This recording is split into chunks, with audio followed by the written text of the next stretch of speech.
sahabat foodies, selamat sore. Kembali lagi nih bersama saya di Sedekah Ilmu Ramadan, program ngobrol-ngobrol santai yang menghadirkan narasumber-narasumber menarik di bidangnya. Jadi Sedekah Ilmu Ramadan ini kita akan upgrade ilmu sekalian ngabuburit bareng foodies. Oke, jadi program ini didedikasikan untuk kemajuan foodpreneurs di seluruh Indonesia.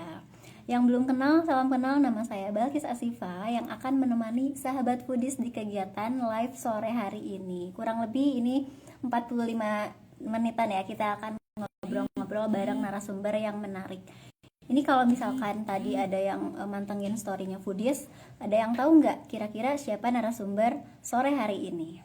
Oke, ini udah mulai banyak juga yang join. Halo Kak Alima. Oke, jadi sahabat foodies, simak terus acaranya sampai selesai karena pastinya materi sore hari ini menarik banget dan insightful yang bisa nanti teman-teman semua bisa ambil dan terapkan di bisnis kulinernya masing-masing. Dan mau ingetin juga nih untuk sahabat foodies yang join acara live sore ini bisa banget share live-nya ke teman-teman, bisa juga di-share di Instastory dengan cara screenshot acaranya, jangan lupa tag foodies ID. Nah, nanti kita juga akan repost untuk teman-teman yang ngepost ya di story.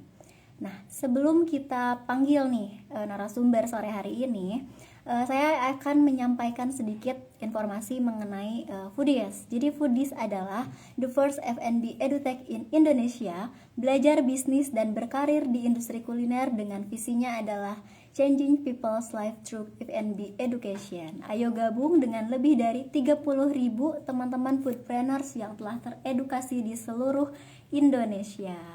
Jangan lupa untuk teman-teman juga bisa mengunjungi channel Telegram kita di t.me/foodies.id. Nah, ini akan berisi update-update mengenai perkembangan dan isu-isu terkini seputar bisnis kuliner.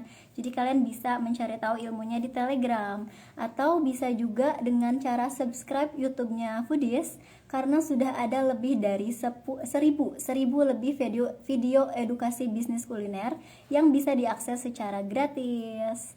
Nah, untuk teman-teman sahabat foodies yang mau bertanya nih sore hari ini pada narasumber kita, boleh banget dipersiapkan pertanyaannya. Ini kolom komentarnya nggak akan ditutup. Nanti teman-teman juga bisa langsung aja add di komen bawah atau di kolom Q&A ya yang mau bertanya.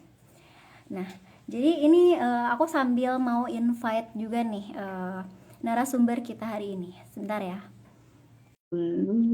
Nah, udah di invite, tinggal nunggu masuk.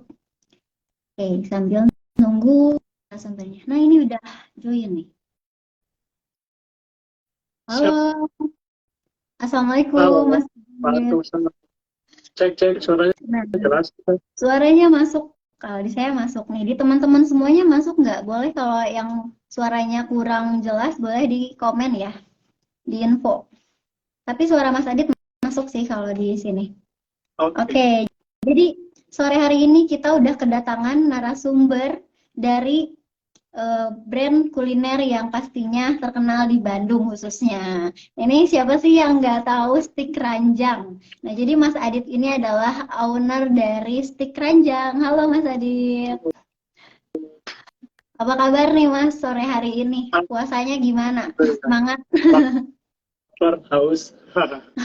Haus ya, sebentar lagi sambil ngabuburit kita akan ngobrol-ngobrol bareng Mas Adit terkait bisnisnya ini nih, Stik Ranjang ini yang udah punya cabang di Bandung nih, udah keren banget. Tanya sini, oh tahu Stik Ranjang, tanya sini pada tahu ya Stik Ranjang, udah terkenal nih di Bandung khususnya.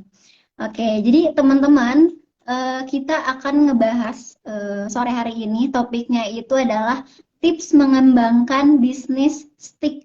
Nah, ini teman-teman yang udah punya ide pengen berbisnis stik nih di tahun-tahun ini, boleh banget simak obrolan kita sore hari ini bersama Mas Adit.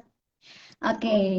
Nah, teman-teman juga bisa banget keluarin catatannya, siapin materi, nanti pertanyaannya siapin mau nanya apa, boleh banget nanti ditanyakan langsung ke Mas Adit biar dijawab langsung oleh owner Stik Ranjang. Oke. Nah, sebelum kita akan ngobrol, nanya-nanya seputar bisnis stick ini sama Mas Adit boleh banget kita perkenalan dulu. Kita Ya, sapa-sapa juga nih untuk audiens kita sore hari ini. Boleh banget, silahkan Mas Adit. oke. Cek masih oke ya suaranya ya? Masih aman. Oke. Tadi Teh Bang namanya Teh Balkis ya? Iya, saya Balkis, Mas Oh iya, Adit. salam kenal tuh ada fansnya tadi tuh lihat di komen ada yang di SMK gitu ya. Halo. Salam kenal Teh Balkis. Ucapkan assalamualaikum warahmatullahi wabarakatuh buat teman-teman semuanya juga. Waalaikumsalam. Alhamdulillah. Alhamdulillah sakit hati kuliah mukminin. Allah mengisamkan iman nafi'an waris kontaiban wa amalan mutaqabbalan. Ya, itu perkenalannya. Nama saya sekarang diamanahi distrik Ranjang, founder dan owner. Alhamdulillah sekarang udah ada 4 cabang di Pati Ukur, di Ujung Berung, di Kompo, dan di yang terbaru di Lengkong Kecil. Itu Alhamdulillah. kalau majalahnya follow aja IG Stik Ranjangnya ya. Follow aja. Oke. Gimana Teh Belkis, apa yang mau Oke, kita terima obrolin? kasih. Ya, tadi luar biasa ya perkenalan singkatnya. Jadi untuk teman-teman yang sebenarnya udah tahu nih Stik Ranjang tapi belum tahu ada di mana aja. Tadi cabangnya udah punya 4 cabang ya Mas Adit ya? Ya, baru 4 lah. Baru 4, nanti belum. Tahun ini kira-kira akan nambah lagi. Amin. Nah, Kita lihat nanti. amin. Amin. Nah, ini kan tadi kita akan ngobrolin soal bisnis stick ini gimana cara ngembanginnya nih. Nah, boleh nggak sih Mas Adit diceritain dulu gimana awal mula Mas Adit dan tim ini mendirikan bisnis stick Ranjang sampai saat ini itu seperti apa? Boleh, silakan Mas Adit. Ya, kalau sebenarnya bisnis stick tuh bukan mengembang karena stick nggak pakai pengembang ya. Mengembang tuh bolu ya. Jadi kalau awalnya kita stick Ranjang ini dari 2011.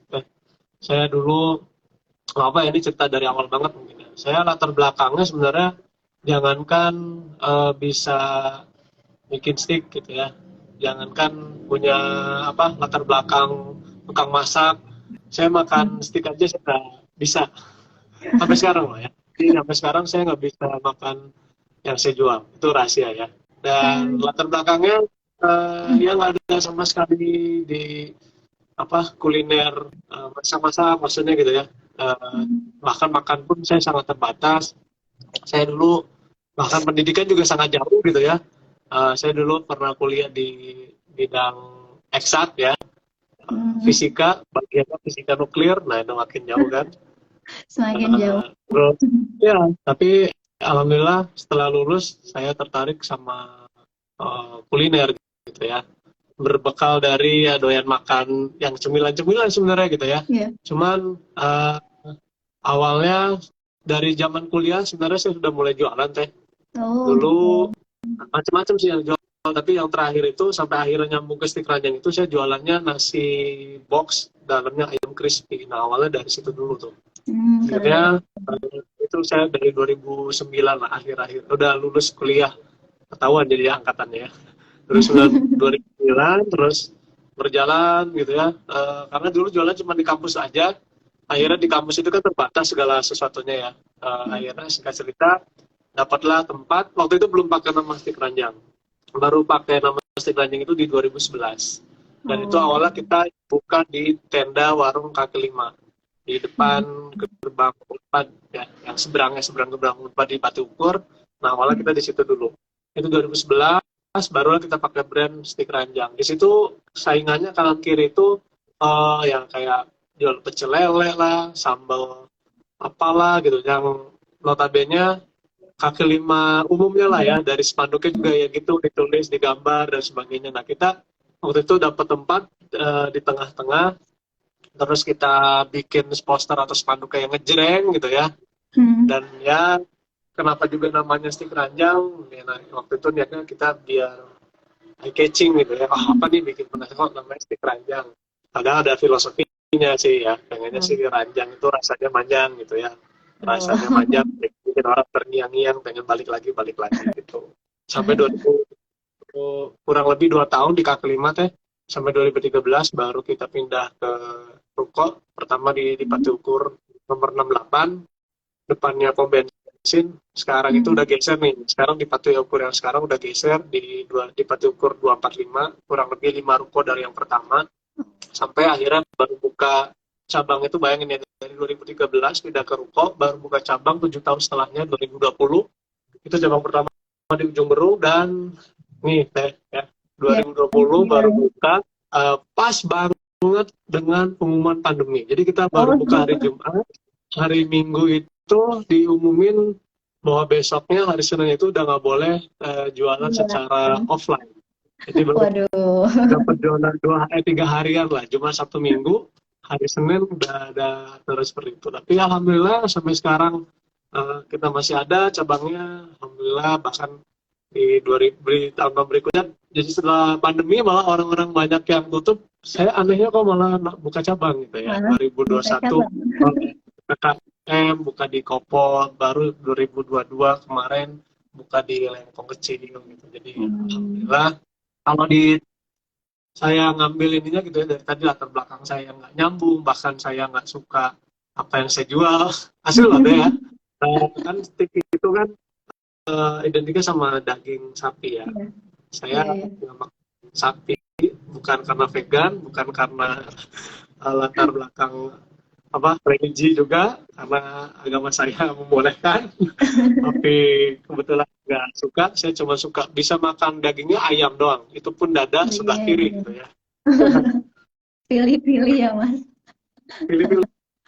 Ya, tapi dari sisi ini menurut saya banyak keajaiban gitu ya, dan ini juga dari perjalanan, berarti sekarang ini masuk tahun ke-12, saya pikir banyak hal yang lebih nggak masuk akalnya dibandingin hal yang masuk akal gitu. Sekalipun bukan berarti kita menafikan bahwa kita usaha apa adanya aja tanpa ada ilmunya, nggak begitu gitu ya. Ternyata tetap harus belajar juga, harus ada ilmu. Dan salah satu yang jadi harusnya bersyukur saat ini adalah keberadaan foodies nih ya, karena ini the first ya di memberikan ilmu bisnis kuliner khusus di ilmu bisnis khusus di kuliner gitu.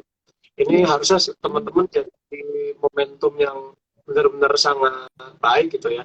Jadi bahan yang harusnya lebih bersyukur, karena dulu ya betul tadi saya lihat juga di live IG-nya foodies sebelumnya, banyak yang bilang iya karena zamannya dulu katanya nggak ada, dan kita benar-benar cuma media sosial saat itu kan sangat terbatas juga kan deh, belum kayak sekarang kan ada IG, ada TikTok, ada yang lain-lain gitu kan, belum sangat-sangat terbatas. Jadi harusnya ini jadi hal yang sangat disyukurin gitu ya. Dan itu sekalipun balik lagi, kalau buat saya perjalanan 12 tahun ini ya tadi lebih banyak hal yang tidak masuk akalnya gitu ya. Artinya juga saya pikir apa yang kita kerjakan kadang tidak sesuai dengan hasil yang kita harapkan. Tapi disitulah ya kita dituntut untuk gimana bisa meresponnya gitu ya. Nah, kalau Anda bisa meresponnya dengan baik, sekalipun itu tidak sesuai dengan yang Anda harapkan, maka ya di sanalah Anda bisa mendapatkan sesuatu. Halo? Coba guys? Iya. Halo, suaranya masuk ke Mas. Ya, suara saya masih aman nggak? Halo, suara saya masih masuk nggak? Ya, aman ya? Nah, siap, aman? Aman. Kita bangkit nggak tadi? Siap. Iya, ya. Oke, nah tadi luar biasa banget nih perjalanan panjang Mas Adit selama 12 tahun membangun bisnis di keranjang, dari yang memang background-nya ternyata bukan dari kuliner gitu, malah tadi jurusannya lain, ternyata bisa nih sampai tahun ini punya 4 cabang, luar biasa, Masya Allah, keren banget Mas Adit. Apalagi tadi ada yang komen juga nih, sangat menginspirasi katanya. Luar biasa, saya suka banget sama stick keranjang tuh, kata Kapu Lestari. Keren banget. Ini salah satu fansnya stick keranjang nih. Suka banget nih sama sticknya katanya Mas. Oke. Tapi kalau ngomongin tadi kan mengenai apa ya, historinya ya, histori dari perjalanan Stik Ranjang selama 12 tahun dari mulai dibangun sampai sekarang. Tapi waktu pertama banget Mas Adit akhirnya bikin bisnis Stik ini, sebenarnya apa sih yang Mas Adit lihat dari peluangnya sendiri, khususnya bisnis Stik ini tuh seperti apa sih? Oke, dari awal yang 2011 itu berapa akhirnya saya beralih kan sebelumnya chicken stick ya, nasi box pakai chicken stick itu pakai chicken crispy.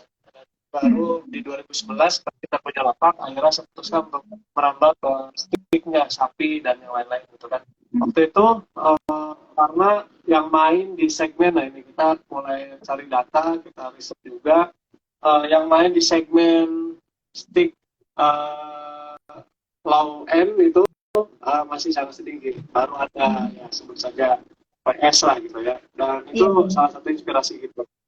Ditambah di saat itu di 2011 ya, itu lagi boomingnya namanya keripik pedas Maici, mungkin masih pada ingat ya. Nah itu Maici lagi masih sangat ini, dan saya mencoba menggabungkan dua itu tuh jadi konsep bisnis saya. Jadi stick low end dengan ciri khasnya kita pakai level pedas, dan saat itu sih kita satu-satunya tuh di Bandung, mungkin di Indonesia juga kayaknya, dan dijual di kaki lima, tambahannya seperti itu. Jadi itu inspirasi awalnya, karena yang waktu zaman itu yang bermain belum banyak, bahkan ya teringat saya baru es aja gitu di Bandung. Sekarang alhamdulillah sudah mulai banyak merambah gitu ya, bahkan di tempat baru saya di Lengkong itu sejajaran Stik Ranjang itu ada 4-5 brand gitu, dempetan. Ya buat saya alhamdulillah. Itu kayaknya. Jadi emang saat itu peluang Stiknya itu masih belum terlalu apa ya, masih sedikit gitu untuk pesaing-pesaingnya. Jadi Mas Adit masuk tuh di situ ya. Oke, nah ini kalau ngomongin tadi kan ada kombinasi nih dari kepedasannya itu ya untuk Stik. Berarti itu merupakan salah satu inovasi produk yang dilakukan Stik Ranjang ya? Yes, betul. Itu salah satu inovasinya. Kita melihat dari keperluannya pasar ya saat itu kan, dan sampai sekarang saya yakin karena Bandung udaranya dingin gitu, jadi cocok banget dengan nuansa-nuansa pedas. Sekalipun ini juga rahasia, saya sebagai owner nggak bisa makan pedas sama sekali deh. Jadi saya jualnya tidak pakai pedas. Nah ini kan kadang ini fakta ya, ini fakta, tapi juga kadang jadi pertanyaan, kok bisa gitu ya? Gimana dong tesnya gitu ya? Food testnya gimana? Berarti nggak ya kan? Saya pikir nggak harus sama saya langsung gitu kan. Saya kan punya ada tim juga gitu kan, dan kita punya satu resepnya gitu ya, dan ya tadi kan yang harus kan ini saya buat jual, bukan buat saya makan kan, jadi saya pikir ya masalah gitu kan, saya nggak makan apa yang saya jual kan nggak dosa kan ya. Itu sering jadi pertanyaan, karena kayak yang paradok gitu ya, di satu sisi yang dijualnya itu tapi kok nggak dimakan kan, ya saya pikir satu sisi juga jadi contoh gitu teh, bahwa tidak ada yang tidak mungkin dalam dunia bisnis, apalagi gitu ya. Kadang kan orang ininya kita jual apa yang kita suka gitu kan, passion katanya kan, ya itu lebih bagus juga, tapi artinya ada anomali kayak saya gitu ya, mungkin saya nggak suka secara makannya gitu ya, tapi ternyata bisa jadi bisnis gitu, bisa terus ada sampai sekarang. Dan saya pikir ya ini banyak di hal-hal yang lain, mungkin banyak orang-orang lain juga yang kurang lebih ceritanya sama, dia nggak suka tapi dia bisnisin terus berhasil gitu kan, nggak salah juga. Jadi ada konsep-konsep bisnisnya tetap bisa dijalankan gitu sih.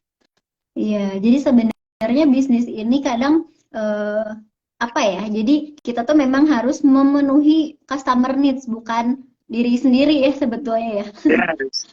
Sekalipun ya ada sisi idealismenya tetap harus ada gitu ya, kayak brand yang kita tonjol mau apa sih, arahnya kemana gitu kan, karena bisnis juga harus ada tujuan yang jelas ya, karena pada akhirnya setelah perjalanan ini ditambah dengan belajar sana sini, termasuk dengan para pendirinya Foodies gitu ya, ngobrol sana sini, ya memang dalam bisnis itu harus ada tujuan yang jelas, ada aksi yang harus dijalankan dengan konkret, dan ada ilmunya gitu ya, terus ada konsistensi dalam menjalankannya misalkan gitu ya.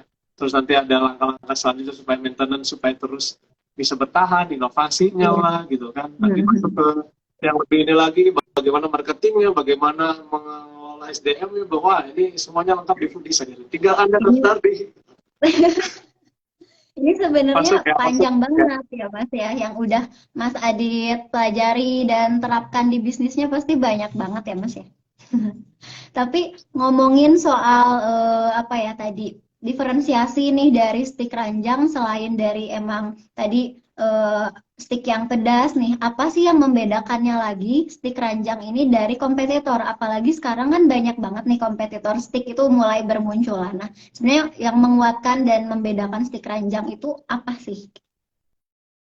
Kalau secara umumnya tadi sebenarnya yang jadi ciri khas kita itu adalah salah satunya kita tadi segmentednya menyasar ke kalangan menengah bawah gitu ya. Sekalipun juga kita tidak menutup terhadap konsumen-konsumen yang baru-baru ini, kadang-kadang menengah ke atas juga tetap masuk ke kita gitu. Jadi kita yang tadinya misalkan banyak konsumen itu pelajar dan mahasiswa, sekarang itu agak bergeser deh jadi ke apa, keluarga, family gitu ya, bagi bawa anak-anak. Tapi yang lucunya tuh ini adalah pelanggan-pelanggan lama yang dulu masih kuliah gitu ya.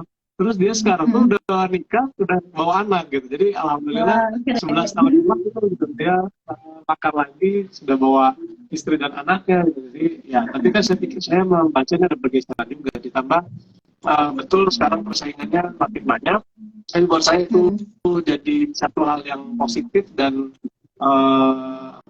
sangat sangat saya syukuri gitu. Artinya terutama misalkan contoh yang terbaru, ternyata saya berani atau mau buka di Lancome yang notabene di sana sudah ada brand stick yang sudah cukup terkenal gitu ya, dan ya saya bersyukur. Artinya kan kuenya kan bisa kita nikmati bareng-bareng gitu ya, tinggal bagaimana kita mendirect konsumen itu mau mencoba ke menu kita gitu. Salah satunya tadi dengan level pedas yang kita tawarkan, terus ada juga apa, kita menu-menunya kita unik-unik deh, kayak misalnya ada yang favorit itu ada namanya chicken hamil. Chicken hamil ini sebenarnya cordon bleu, tapi kita ini dengan create tersendiri dengan khasnya kita.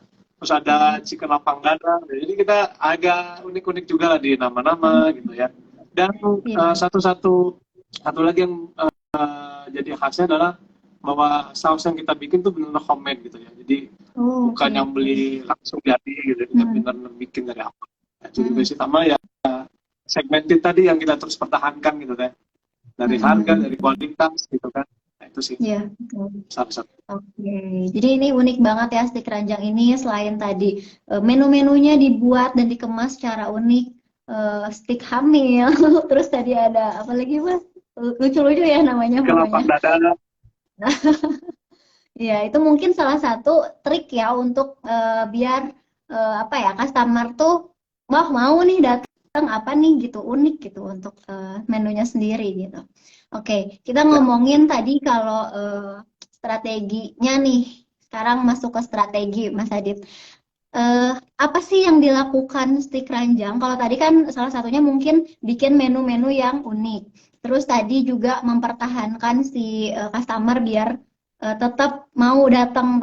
Tapi strategi apa sih yang dilakukan Mas Adit ini dalam mempertahankan stik ranjang bisa sampai 12 tahun sampai sekarang? Itu boleh diceritain nggak? Sebenarnya mungkin cukup simpel ya, karena kalau yang ribet-ribet mending belajarnya ke Foodies lah ya. Kalau yang saya jabarin lebih detail agak pusing gitu ya. Tapi kalau secara mungkin yang saya ingin sampaikan sebenarnya lebih ke mindset sih ya. Dari awal itu saya ngobrol sana sini gitu ya. Bahkan termasuk di Foodies sekalipun, saya pikir yang paling utama dalam menjalankan bisnis ya adalah bagaimana kita ownernya terutama gitu ya, yang mau mulai bisnis itu punya mindset yang mindset yang jelas dulu gitu. Karena buat saya bisnis itu memang harus punya 5 syarat gitu ya untuk bisa bertahan, dari mulai bertahan sampai mudah-mudahan bisa seterusnya. Yang pertama harus ada tujuan yang jelas, targetnya juga tujuan dan target yang jelas serta terukur. Yang kedua ada aksinya harus nyata disertai dengan ilmu, ya kan. Yang ketiganya yang lebih sulit lagi adalah konsisten dalam menjalankannya. Yang berikutnya ada wajar dalam berkehidupan setelah ada penghasilan. Ini juga sangat penting gitu ya. Dan yang terakhir adalah amal akhirat, atau yang lebih jauhnya amal ibadah dijadikan sebagai penguat bahwa bisnis ini kita jadikan untuk ke arah sana. Jadi kalau saya singkat itu ada 5 AKWA, takwa gitu. Jadi di situ harus ada takwanya teh. Gitu. Dan untuk bisa mengembangkan ya, untuk bisa scale up, saya pikir buat saya harus ada sasa koko. Sasa koko ini adalah harus sadar dengan produk dan brand yang kita punya, apa aja keunggulannya, apa aja kekurangannya. Kita harus sadar betul, kita harus punya. Karena gimana kita mau mulai mengembangkan, bagaimana mau kita meng-scale up kalau kita belum sadar potensi-potensi yang ada dan kekurangan-kekurangan ada gitu. Yang berikutnya ada sabar dalam berprosesnya, karena nggak ada yang instan ya. Karena seinstan-instannya mie instan ternyata nggak instan kan, harus dibuka dulu bungkusnya, dibikin dulu airnya ya kan, masukin dulu bumbunya, rebus dulu mie-nya gitu. Proses katanya mie instan gitu, tapi tetap ada prosesnya. Artinya apalagi bisnis itu nggak bisa bim salah bim jreng langsung ini. Dan saya itu terbawa dengan ilmu zaman kuliah di dalam ilmu fisika itu ada namanya teori medan magnet gitu ya.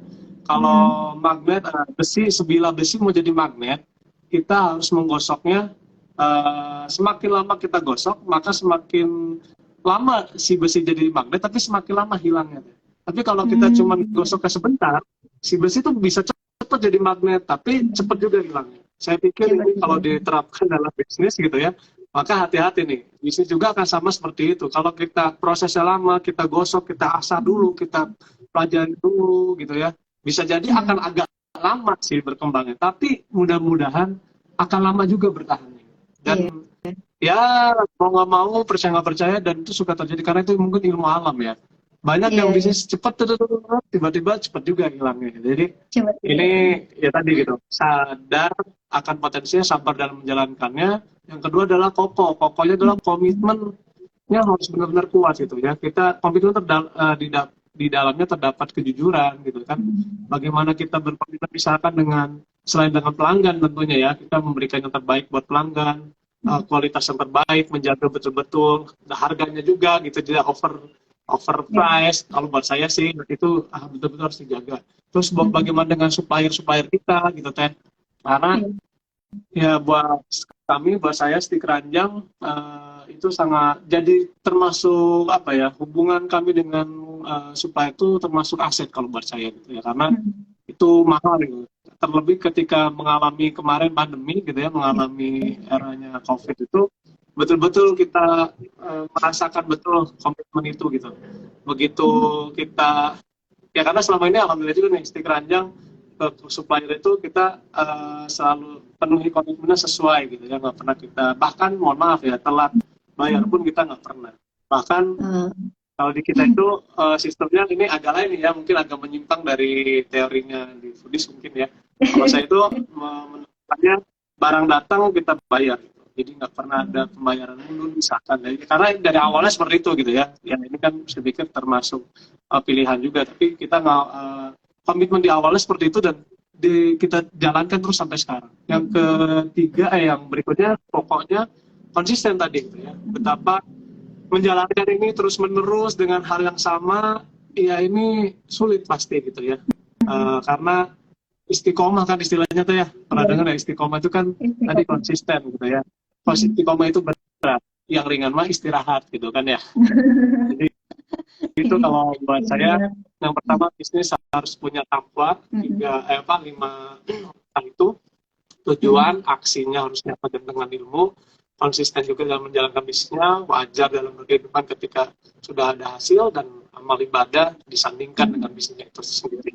Lalu untuk meng-scale up-nya harus ada punya sasa koko gitu ya, sadar dengan potensi yang ada, sabar dalam menjalankan juga untuk mengembangkannya, komitmen dan konsisten juga ketika kita akan mencoba untuk berkembang. Gitu. Luar biasa, Masya Allah, keren banget tuh. Tadi ada tips atau strategi mungkin ya yang bisa terapkan juga sama teman-teman nih. Tapi harus seimbang ya Mas. Kalau tadi saya simak itu jadi antara kita bisnis duniawi dan akhiratnya tuh harus seimbang ya Mas ya, biar bisnisnya itu berkah. Amin. Itu balik lagi ke tujuannya sih. Cuman Balik lagi. saya sih sudah merasakan betul deh betapa kadang apa yang kita ikhtiarkan, apa yang kita usahakan tidak sesuai dengan yang kita harapkan hasilnya. Dan di saat disitulah ujiannya buat saya. Gitu. Kadang apa ya? Ya itulah bukti bahwa kita sekedar diperintahkan aja untuk berusaha, ternyata tidak diperintahkan untuk menentukan hasil. Dan kadang nih mindsetnya kalau tidak dikuatkan dari awal, kita akan stres gitu, maksud saya itu. Jadi kayak kemarin contohnya COVID, nggak ada yang tahu kan, nggak ada yang punya rencana tentang COVID kan. Dan ketika itu terjadi, kalau kita nggak siap secara mental, nggak siap secara mindset, akan stres nih. Dan itu dialami oleh teman-teman yang lain gitu ya. Kalau saya ya mungkin ada stres di awal, tapi langsung kita ingat bahwa oh ya tujuannya kan tidak semata-mata tentang bisnisnya itu sendiri, tapi bagaimana cara kita, caranya yang akan dinilai. Jadi bukan ujungnya. Bahkan ketika misalkan bisnis itu harus tutup, bisnis itu harus bangkrut, saya pikir ya kalau caranya sudah dijalankan dengan baik, niatnya diawali dengan niatnya yang sudah baik, caranya harus juga baik, maka hasilnya apapun itu pasti hasil yang terbaik. Nah ini harus diyakinin dulu dari awal buat saya gitu. Dan ya inilah tips-tips yang saya jalankan ketika menghadapi berbagai macam masalah, misalkan kayak kemarin COVID, belum lagi terus pasti akan ada masalah misalkan dengan SDM ya kan, macam-macam tuh kan. Alhamdulillah kemarin kita baru diuji juga dengan misalkan SDM yang kurang amanah, tidak amanah gitu kan. Ini kalau kita tidak bisa mensikapinya dengan baik, saya pikir goncangannya ini gitu kan. Dan ini akan berdampak langsung dengan bisnis kita. Jadi saya pikir banyak orang yang kadang menginikan dengan mindset atau pola pikirnya. Misalkan ini sebenarnya contoh nyatanya nih, Teteh Balkis paling favorit makanannya makanan apa? Aku favoritnya makan mungkin bakso ya sekarang. Bakso. Begitu ada bakso di depan yang paling enak pasti dimakan gitu ya? Tergantung, kalau lagi lapar makan, tapi kalau nggak lapar-lapar banget enggak. Oke, katakanlah lagi lapar banget nih, tapi posisinya nih ya kita ngomongin mindset ya. Ada makanan paling lezat, yang paling enak, yang paling favorit yang Teteh suka, tapi masalahnya Tetehnya lagi sakit di opname. Ya di infus ya kan, sariawan. Kira-kira itu makanan paling lezat, makanan paling favorit, bakal dimakan nggak? Enggak dong, karena jadi udah nggak mood lagi buat makannya. Itu maksud saya salah satu imbas atau analoginya bahwa pentingnya mindset itu ternyata ada di diri kita sendiri loh, bukan dari tadi gitu ya. Orang bilang ini makanan paling enak nih, bakso paling lezat, yang paling ini gitu. Tapi ternyata tetenya lagi sakit. Ya kan? Jangan sakitan di opname tadi lah, sariawan aja. Kira-kira dimakan enggak gitu kan. Ini kan bukti bahwa maksud saya ya sebelum kita melihat situasi, sebelum kita merespon apapun yang kita ini kan ya pastikan dulu kitanya sebisa mungkin sudah memastikan bahwa kitanya sehat gitu ya. Artinya pikiran kitanya positif gitu. Karena saya yakin apa yang kita pikirkan itu akan terjadi. Kalau kita positive thinking, maka hal-hal positif yang akan datang. Jadi lagi-lagi ya, saya terbawa dengan dulu waktu zaman kuliah ada namanya di fisika itu law of attraction, mungkin sering ya, law of attraction. Bahwa hal-hal itu adalah apa yang difikirkan akan mendatangkan energi yang sama dengan apa yang difikirkan. Betul. Ya, itu kalau masuk lagi ke hukum fisikanya ada fisika hukum Newton yang ketiga. Ya, aksi reaksi. Jadi kalau pada saat yang sama kita mukul, ya mukul tembok misalnya, pada saat yang sama juga tembok mukul kita gitu. Jadi ya, saya selalu menerapkan itu. Jadi ini ternyata ada efek ya. Saya kuliah. Ada korelasinya ya Mas ya. Iya, saya masuk-masukkan juga, oh iya ya. Jadi saya harus hati-hati gitu. Jadi kalau kita mau dapat positif, kita harus berpositif thinking dulu gitu. Kalau kita yakin bisnis kita baik, ya kita harus berpikir baik dulu. Bahkan nggak cukup cuma difikirkan, tapi ditindakannya pun kita harus sebaik mungkin gitu.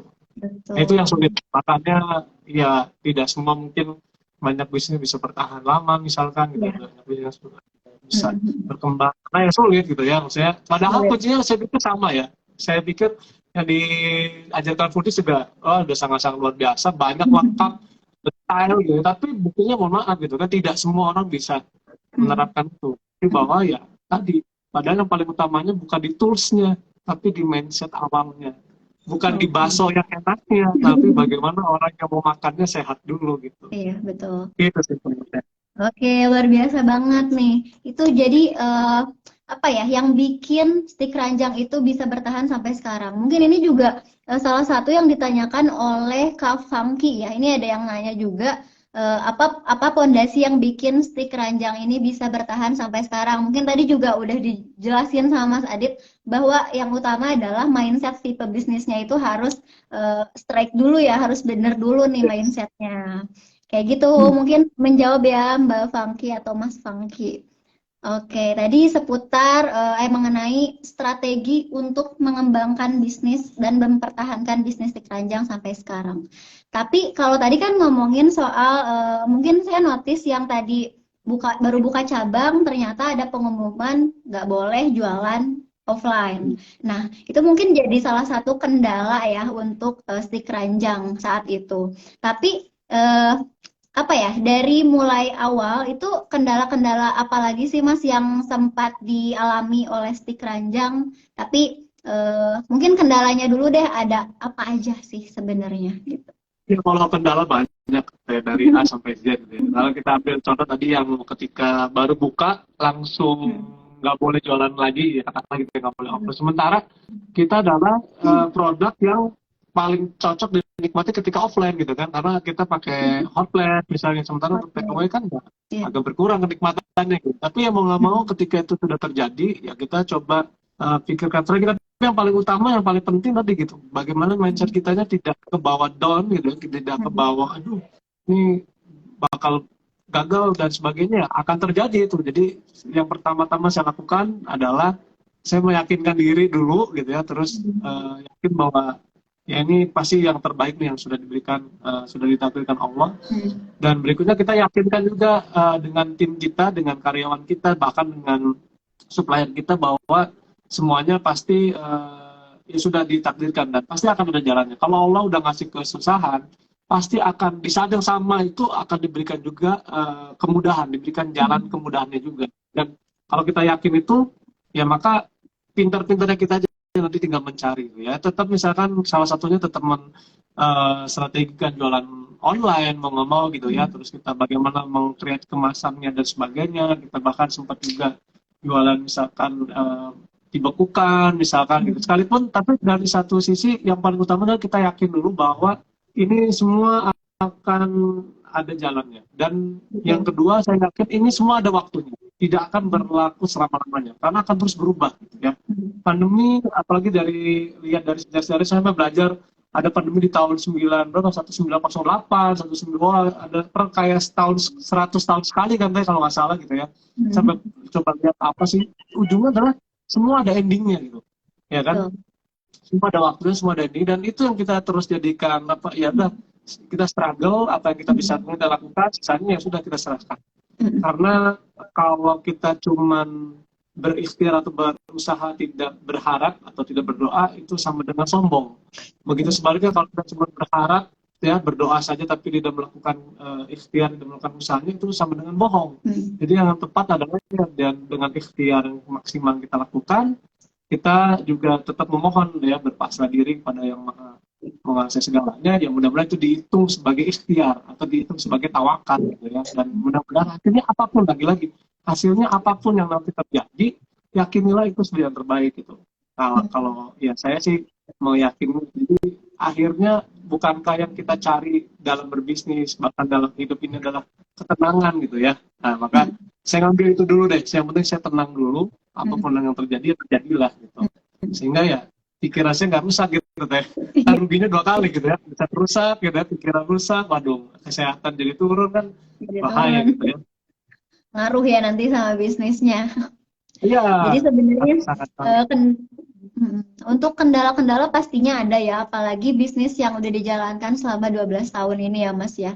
Cuman balik lagi, gimana caranya kita bisa menerima nih kendala-kendala apa yang terjadi, dan pasti ada solusinya untuk bisa mengatasi itu semua. gitu ya Mas ya. Itu dulu, yakin dulu Terus. apapun yang terjadi, apapun masalahnya, ya ketika sudah terima dulu, karena banyak orang yang nggak terima gitu ya. Apa bahasa dokter tuh denial gitu ya, jadi dia sakit tuh nggak ngerasa kalau dia sakit itu gitu, jadi ya gimana mau ngobatin orang dia nggak ngerasa sakit gitu kan. Jadi Iya, ketika udah dapat musibah misalkan gitu ya, dapat satu tantangan ya terima, oke ini lagi ada tantangan, ini lagi ada masalah misalnya, terima dulu, baru berikutnya kita putar otak kita ikhtiarkan cari jalan kan sambil diyakini memang setiap ada masalah pasti ada solusinya gitu betul. ya. Nah ini lagi mindset tadi kan. Mindset. Kalau ini nggak dapat akan sulit, akan mengeluh, akan menyerah bahkan gitu, akan putus asa kan ini repot gitu ya. Sementara saya pikir Anda ngambil jadi pengusaha ini sudah satu paket lah, nggak boleh Anda ya sudahlah menyerah aja ya.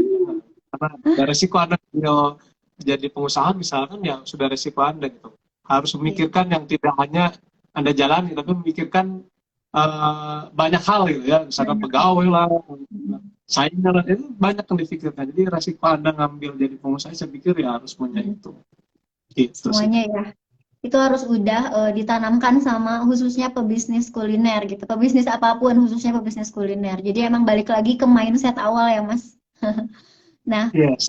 terus tadi soal strategi, terus kendala dan cara Mas Adit mengatasi itu semua seperti apa. Nah, ini kan masuk udah hari keberapa ya bulan Ramadan, udah mau Ya, selesai juga. berapa? 15 ya. Berapa ya? 16 ya.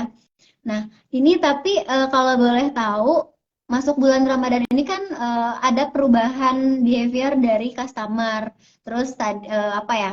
Ini ada nggak sih strategi yang dilakukan untuk mengisi momentum Ramadan ini? Apa sih yang dilakukan oleh Stik Ranjang?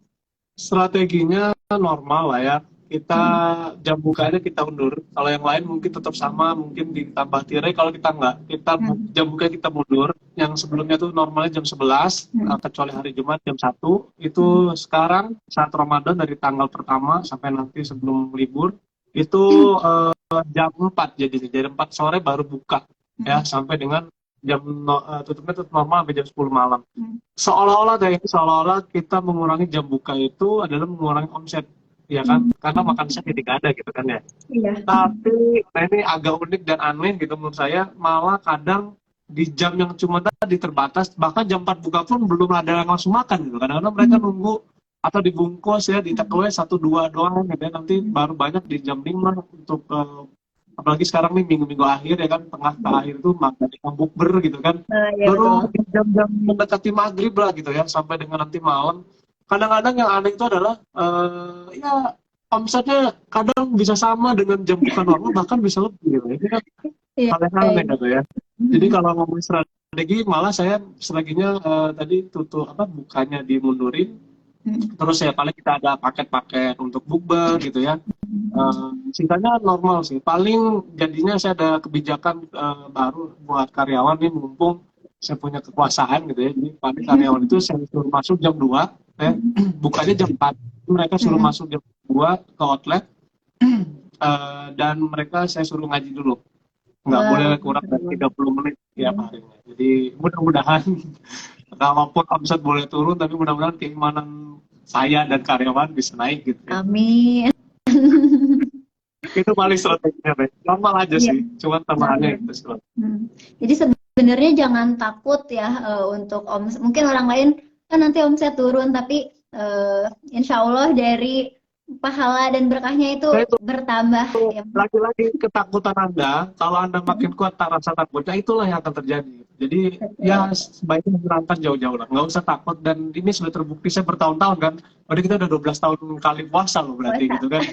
Kerajaan ini, ya alhamdulillah jam buka berkurang, mungkin di awal doang lah katakanlah ya kan, mungkin masih penyesuaian omset berkurang gitu. Tapi di saat saya sekarang ini boleh dibilang malah normal gitu ya. Karena ada di hari tertentu merokok bisa lebih banyak daripada kalau pas buka dari siang gitu. Jadi ya nikmatin aja, dan tetap harus ada ikhtiar. Kayak tadi kan kita punya paket buka bersama misalkan, kita ada bandingnya, kita ada promo dan sebagainya, itu tetap dijalankan melalui media sosial juga. Tapi saya pikir yang paling utama tadi dulu sih, kalau Anda takut nih, wah Ramadan nih nanti kalau bukanya lebih sore misalkan jadi nggak ada makan siang berkurang, ya itulah yang akan Anda dapatkan berarti gitu ya. Dan Iya.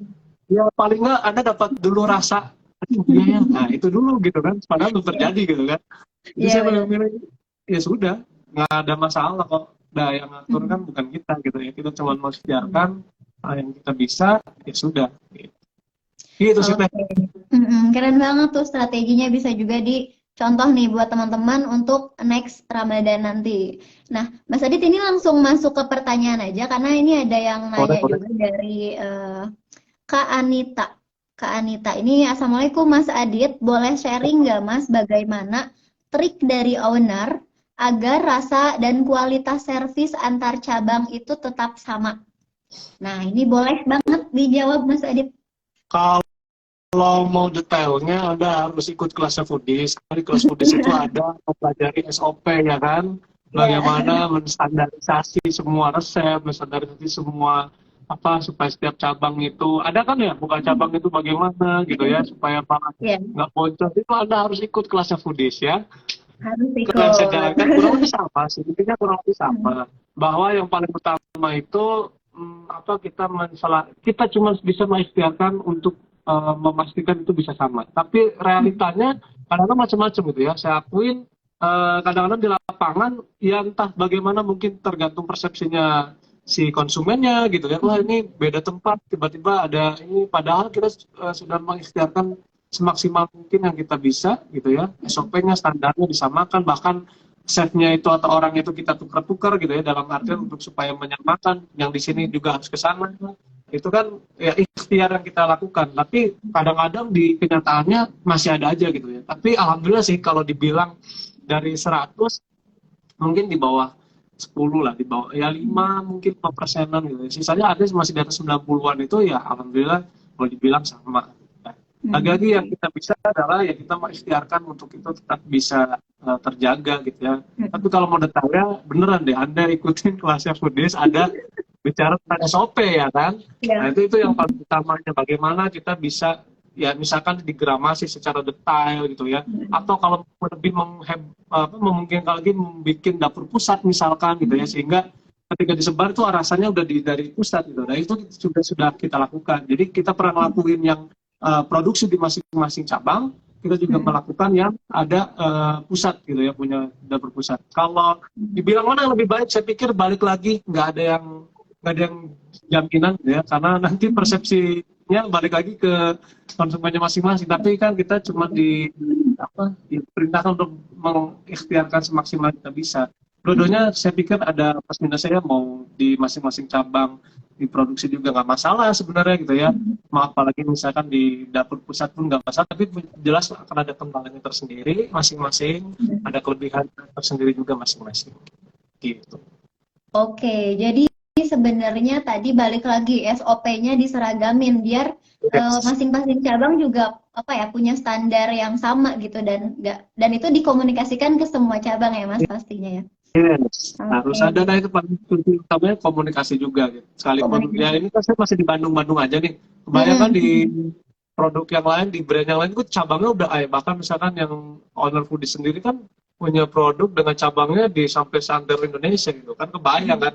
Nah, jadi saya pikir ya kuncinya sama sih, nggak akan beda jauh, pasti urusannya sampai gitu kan. Tapi balik lagi tadi, sejauh mana Anda meyakini, kalau ngomongin pasti nggak ada yang pasti sih.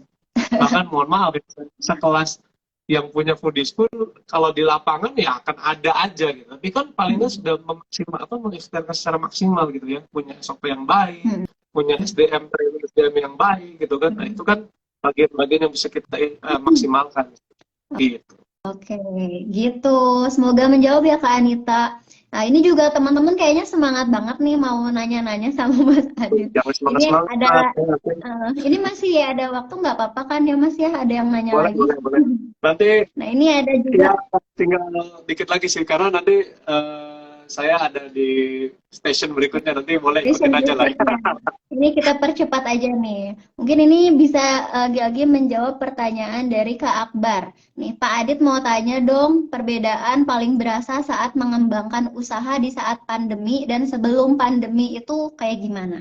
Boleh diceritain singkat aja, Mas.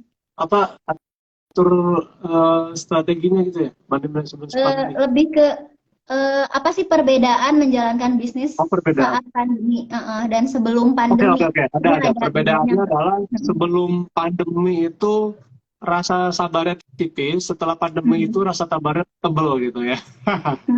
Karena kita, ya tadi, gimana ya, udah, kan saya pikir semua tidak ada yang merencanakan adanya pandemi gitu kan. Jadi, ya itu begitu terjadi, kayak wah gitu, gelagapan. Dan ya sangat diuji adalah ya rasa kesabaran gitu ya. Gimana sabar menghadapi, gimana sabar menanti, ini pasti ada akhirnya, itu kan benar-benar, apalagi kejadian-kejadiannya gitu ya. Ya, yang paling beda itu sih. Tapi paling nggak kita terus menjalankan tadi sasa kokoh, itu makanya kan masuk kan sasa, sadar, sabar, pokoknya komitmen dan konsisten terus. Apa yang kita sudah biasa lakukan menurut kita itu baik, kita terus jalankan. Misalkan saya alhamdulillah dari awal sebelum pandemi sampai sekarang, misalkan contoh kecilnya ke supplier, ya kita selalu kayak gitu, pembayarnya selalu kayak gitu, nggak ada perubahan gara-gara pandemi. Sorry ya, gue ini dulu. Ya alhamdulillah nggak sampai ngelakuin itu. Artinya dapat tambahan trust, bahkan mudah-mudahan saya beroptimis dan berpositif. Supplier saya juga menambah doa ke saya gitu kan, artinya itu ada energi-energi yang ya paling nggak, kalaupun mungkin belum berhasil di bisnisnya, tapi paling nggak saya sudah merasakan dulu keyakinannya gitu. Jadi ya bedanya itu mungkin lagi, jadi lebih nambah banyak inget tentang sabar sih gitu, dan terus lebih banyak juga introspeksi bahwa bukti bahwa apa yang kita ikhtiarkan itu benar-benar nggak ada sangkut pautnya dengan hasil sama sekali gitu ya. Apa yang sudah direncanakan sehebat apapun, master apapun di bidang ekonomi, tentang planning bisnis sebagai begitu pandemi itu morat-marit. Itu bukti bahwa manusia cuma bisa berencana, ikhtiar, sisanya ya yang penting hasil ada. Beda urusan. Jadi hasil bukan urusan kita urusannya usaha yang kita bisa maksimalkan. Gitu. Oke, mungkin itu ya yang perbedaan yang dirasakan. Cuman harus lebih sabar dan menambah kesabaran justru ya Mas Adit ya. Oke, thank you banget Mas Adit untuk semua tips-tipsnya. Terus tadi juga insight-nya sangat bermanfaat banget. Mungkin bisa diterapkan juga sama sahabat foodie semuanya. Ini juga udah lumayan ya, 1 jam kita sudah ngobrol-ngobrol sama Mas Adit. Tadinya cuma 45 menit aja. Tapi nggak kerasa nih udah 1 jam. Oke, sebelum kita mengakhiri sesi hari ini, saya mau menyampaikan sedikit informasi bahwa Foodies itu adalah ada program paket belajar pengusaha kuliner. Jadi tadi untuk teman-teman, dan tadi juga udah di spill dikit sama Mas Adit, ada kelasnya ini. Nah, ini ada paket belajar pengusaha kuliner, senjata wajib untuk upgrade strategi bisnis kuliner kamu. Jadi kalau misalkan lagi stuck nih, udah mulai pusing atau bingung, ngerasa semua strategi yang udah dijalankan tapi nggak works. Nah, ini ada paketnya nih di Foodies. Nah, ini Foodies ini jadi solusi dan senjata wajib untuk pebisnis kuliner. Jadi gak cuma 1-2 tapi bisa dapat puluhan e-course yang bisa dipelajari secara langsung. Ini nanti kalau di paket belajar pengusaha kuliner ini adalah untuk member Foodies bisa mendapatkan 70 plus e-course bisnis kuliner paling lengkap, dan itu akan terus bertambah, jadi bisa diakses terus ya. Terus ada juga totalnya itu 150 lebih jam pembelajaran secara online, jadi bisa diakses di mana saja, kapan saja. Total juga 150 plus lessons tentang ilmu bisnis kuliner. Ini juga dapat diikuti secara online, Foodies online class secara gratis. Jadi untuk teman-teman yang punya paket belajar ini bisa mengikuti Foodies online class berikutnya itu secara gratis. Nah, ini penawarannya hanya ada di Instagram live sore hari ini aja. Jadi kalau misalkan total semua e-course itu total harganya 28 juta, karena itu ilmunya cukup banyak juga. Tapi kalau di promo Instagram Live ini teman-teman bisa mendapatkan harga cuman 1.999. Jadi 2 jutaan aja udah mendapatkan 70 lebih e-course yang bisa diakses secara online. 28 juta jadi 2 juta. Iya kan? Keren banget. 28 juta jadi 2 juta. Nah, itu hematnya udah puluhan juta bisa di-spend ke yang lain. Nah, selain bisa mengakses kebangetan. Selain bisa mengakses e-course ini juga, teman-teman bisa mendapatkan free-nya ini ada e-book. Nah, e-book ini nanti bisa mendapat beberapa e-book. Nah, ini juga nggak cuma satu dapat free-nya. Jadi cepat daftar sekarang juga karena promonya berlaku di live sore ini. Nah, ini link daftarnya ada di komen yang sudah saya pin ya. Nah, udah ditunjuk sama Mas Adit. bit.ly/paket belajar strip live IG. Nah, itu ada bisa nanti langsung hubungi CS-nya ya untuk mengklaim promo yang dari 28 juta menjadi 2 jutaan aja. Gitu. Nah, sebelum kita tutup, kita akan foto dulu Mas Adit. Kita boleh pakai logonya Foodies biar teman-teman screenshot dan share acara sore hari ini. Bukunya nggak usah ya? Punya dong.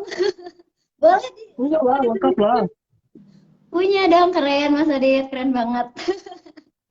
Oke, kita sambil foto ya. Teman-teman boleh screenshot dan share acaranya. 1, 2, 3. Aduh, saya sampai screenshot ini. Ada nanti yang screenshot. Ya. Oke, terima kasih Mas Adit. Oh ya, sebelum ditutup lagi, boleh quotes atau closing statement yang Sasa Koko tadi mungkin Mas Adit disampaikan lagi. Sasa Koko ya, sadar, sabar, komitmen dan konsisten. Tapi intinya semua bahwa yang harus kita yakini kita hanya sekedar berikhtiar.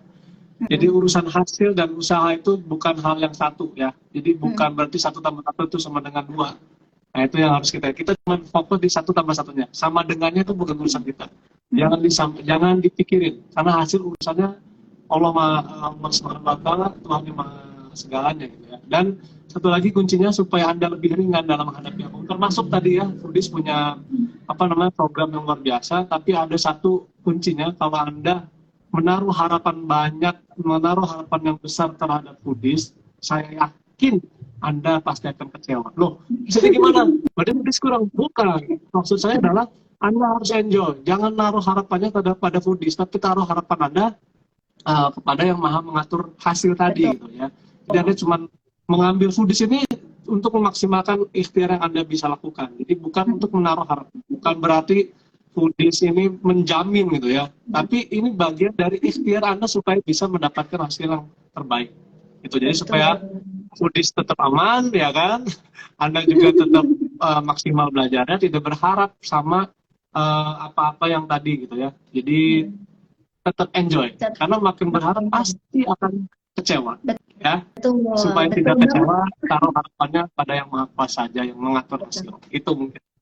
Betul sekali, itu dia closing statement dari Mas Adit.